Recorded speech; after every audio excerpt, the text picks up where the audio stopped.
नाशिकच्या सातपूर कॉलनी परिसरात सामाजिक कार्यकर्ते संजय जगताप यांच्या घराच्या परिसरात वाळत टाकलेल्या साडीची चोरी करताना सीसीटीव्ही कॅमेऱ्यामध्ये चोरटा कैद झाला आहे। सविस्तर असे सातपूर पोलीस ठाणे हद्दीतील सातपूर कॉलनी श्रीकृष्णनगर येथे दिनांक 16/8/2024 रोजी सायंकाळी 11:30 वाजेला सामाजिक कार्यकर्ते संजय जगताप यांच्या घराच्या परिसरात एक चोरटा संरक्षण भिंतीवरून उडी मारून घराच्या अंगणात वाळत असलेल्या महागड्या साड्यामधील एक साडी चोरून नेल्याची घटना सीसीटीव्ही कॅमेऱ्यामध्ये कैद झाली।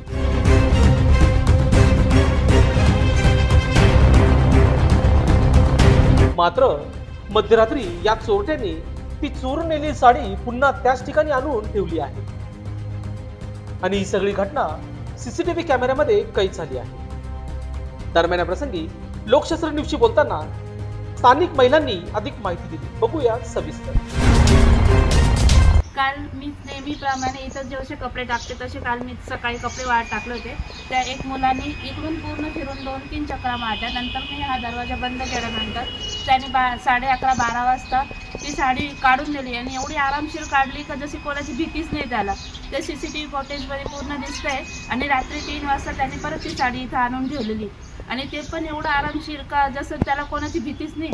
या नगरात एवढे पोरं फिरताय का कोण समजतच नाही कोण कुठून येते कोण कुठून जाते। एकदम अशी घडी करून आणि आणून आणि अशी परत जसल्या तशी ठेवून दिली। या संदर्भात आपण काही पोलिसांना काही कंप्लेंट वगैरे दिली का? नाही, कंप्लेंट तर नाही दिली पण द्यायची विचार चाललाय आमचा, कारण की ना खूप पोरं फिरताय, खूप दादागिरी वाढली सगळंच या एरियात, नवीनच सगळे चेहरे दिसतात। आपण पोलीस प्रशासनाला या ठिकाणी रात्रीच्या वेळेस गस्त घालावी म्हणून आपण काय आवाहन करणार पोलिसांना? आम्ही त्यांना सांगणार आहे का एक राऊंड तरी त्यांनी मारलं पाहिजे रात्री, कारण की एवढा जर बिंदास तो आणून ठेवतोय किंवा चोरून जातोय दिवसा तर त्यांनी याची दखल घ्यावं मला असं वाटतंय। ठीक आहे, मी एकटी होती घरात, त्याने दुसरं काही केलं नाही आणि जर काही कमी जास्त केलं असतं तर काय केलं असतं। एक म्हणजे बोलायचं कारण दरवाजा जर उघडा राहिला असता त्या एकट्या होत्या घरामध्ये, तिच्या हातात काय हत्यार वगैरे काय असतं तर काही कमी जास्त काही झालं असतं तर त्याची जबाबदारी कोणी घेतली असते असं माझं म्हणणं आहे।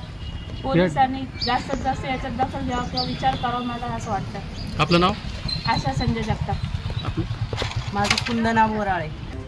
लोकशास्त्र न्यूजसाठी बंटी आढाव, सातपूर।